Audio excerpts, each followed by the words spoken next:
In this video, I'm going to teach you how to set up TLauncher on PC. So you want to make sure that you go to the URL here, and the page that you're on should look like mine. Make sure you click on download TL, then make sure you click on the Windows tab and click on the TLauncher for Windows. We recommend. If you click on that, you'll download the application to install TLauncher. Make sure you click on the application.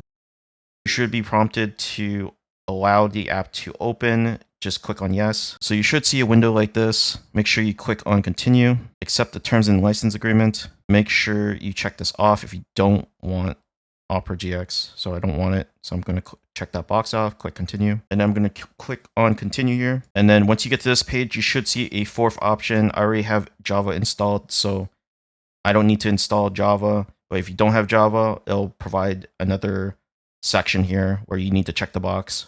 Just make sure all the checkboxes are checked off and then click continue. And I will say installation complete. You want to click on complete. And then this should take up a little bit of time, but it will start loading and it'll launch the application. Okay, now the window has opened up. Make sure you put something here. I'm just going to put test.